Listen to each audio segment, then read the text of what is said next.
Alhamdulillah hamdan katsiran tayyiban mubarakan fi kama yuhibbu rabbuna wa yardah. Wassalatu wassalamu ala nabiyyina Muhammad wa ala alihi wa sahbihi wa man sara ala nahjihi bi ihsanin ila yaumiddin, amma ba'd.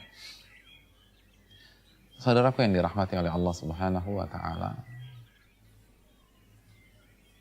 Pernahkah kita digunjing oleh seseorang? Dicaci oleh seseorang? Dicela oleh seseorang? Atau mungkin difitnah oleh seseorang? Mungkin orang tersebut hanya berani berbicara di belakang kita, atau mungkin di hadapan kita. Kira-kira apa komentar kita dan respon kita ketika kita digunjing dan digibahi oleh orang? Saya rasa kita sudah bisa menerka. Banyak di antara kita yang marah, yang mengumpat,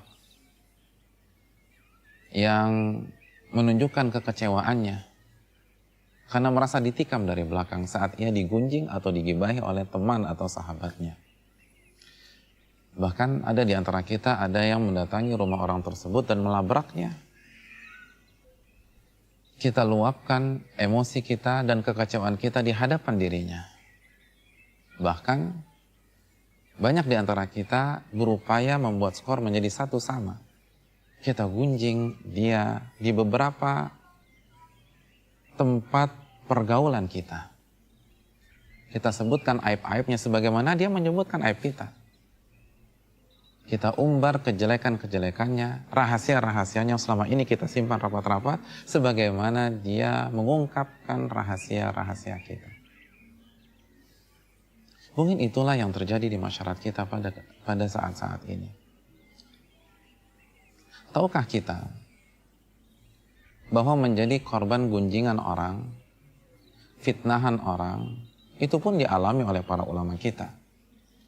Mari kita simak bagaimana respon mereka. Salah satu catatan sejarah yang menarik dalam masalah ini adalah apa yang terjadi dan dialami oleh Al-Hasan Al-Basri. Suatu ketika, ada seseorang yang memberikan laporan kepada beliau bahwa ada orang yang menggunjing beliau dan menggibahi beliau di belakang beliau. Apa yang beliau lakukan? Apa yang dilakukan oleh Hasan Al-Basri? Apakah beliau langsung marah? Beliau langsung meluapkan emosinya? Beliau langsung melabrak orang tersebut? Ternyata tidak. Yang beliau lakukan adalah beliau siapkan sepiring kurma. Lalu ia kirimkan ke orang yang menggunjing beliau tersebut. Lalu ketika berhadapan dengan penggunjing, penggibah, beliau mengatakan, "Balagani annaka ahdaita min hasanatik." Telah sampai berita kepada diriku bahwa engkau telah menghibahkan dan memberikan sebagian pahalamu kepada diriku. Jazakallahu khairan. Semoga Allah Subhanahu wa ta'ala memberikan balasan kepada dirimu yang banyak. Dan aku berikan kepada dirimu sepiring kurma sebagai hadiah karena aku ingin membalasmu. Fa'dzurni, dan tolong maafkan diriku apabila aku tidak bisa memberikan balasan sebagaimana yang engkau berikan kepada diriku. Apa maknanya? Al-Hasan Al-Basri meminta maaf kepada orang tersebut. Mohon maaf, saya tidak bisa membalas pahala engkau dengan pahala yang serupa. Saya tidak bisa menghadiahkan pahala saya sebagaimana engkau menghadiahkan pahalamu kepada diriku. Allahu Akbar. Digibahi, digunjing, difitnah.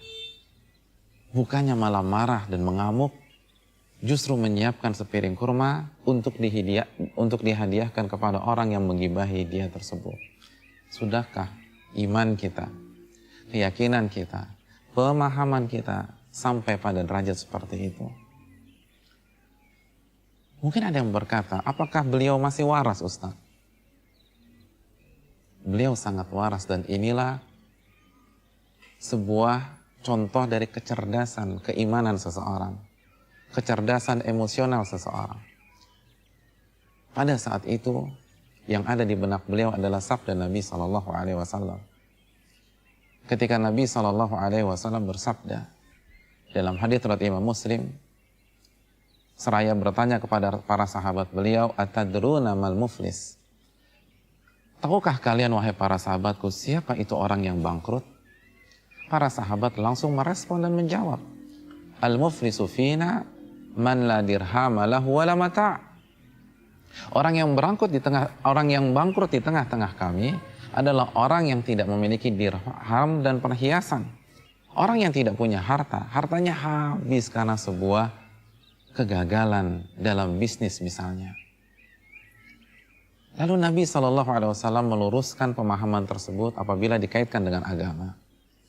Nabi kita SAW mengatakan, al-muflisu min ummati, orang yang bangkrut dari umatku, ya'ti yawmal qiyamati bis salah wa siyamin wa zakah, yaitu orang yang datang pada hari kiamat nanti membawa pahala salat, pahala puasa dan pahala zakat. Wa ya'ti qad syatama hadha wa qadhafa hadha wa akhadha mala hadha wa safaka dama hadha wa daraba hadha. Dan pada saat yang bersamaan ia datang di hari tersebut dengan membawa dosa, telah mencela seseorang, telah menuduh seseorang tanpa bukti, telah mengambil harta orang dengan cara yang haram, telah menumpahkan darah seseorang, dan telah memukul dan menyakiti seseorang. Fayu'ta hadza min hasanatihi wa hadza min hasanatihi. Lalu Allah Subhanahu wa taala mengambil pahalanya untuk Allah berikan kepada korban-korbannya. Ia punya pahala salat diberikan kepada orang yang ia gibahi di dunia. Pahala puasanya Allah berikan kepada orang yang ia fitnah di dunia. Pahala zakatnya Allah berikan kepada orang yang hartanya diambil olehnya. Korban-korban kezalimannya mendapatkan pahala darinya. Wa in faniyat hasanatuh. Lalu Nabi melanjutkan sabda tersebut. Fa in faniyat hasanatuh. Dan apabila pahalanya sudah habis, walam yuqda ma'alaih, namun korban-korban kezalimannya itu masih ada, masih banyak. Apa yang terjadi berikutnya?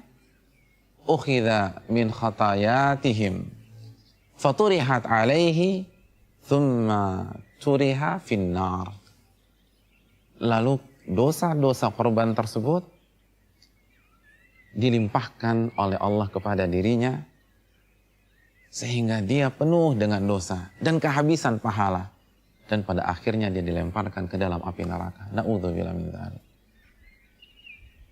Inilah hadis yang dipahami oleh para ulama, dan bukan hanya dipahami, namun mereka letakkan di dalam sanubari mereka, dan mereka bumikan di dalam kehidupan mereka. Mereka tidak marah ketika digibahi, mereka tidak marah ketika difitnah, bahkan mereka bersyukur kepada Allah Subhanahu wa taala. Abdurrahman bin Mahdi pernah mengatakan, laula anni akrahu an yu'sallah la tamannaitu alla yabqa fi hadzal misr ahadun illa waqa'a fiyya aw tabani. Kalau saja aku tidak membenci bahwa ada unsur kemaksiatan kepada Allah, kalau saja aku tidak membenci Allah dimaksiati, maka aku sangat berharap seluruh orang di negeri ini membicarakan diriku, memfitnah diriku, dan menggibahi diriku. Allahu Akbar. Abdurrahman bin Mahdi mengatakan demikian.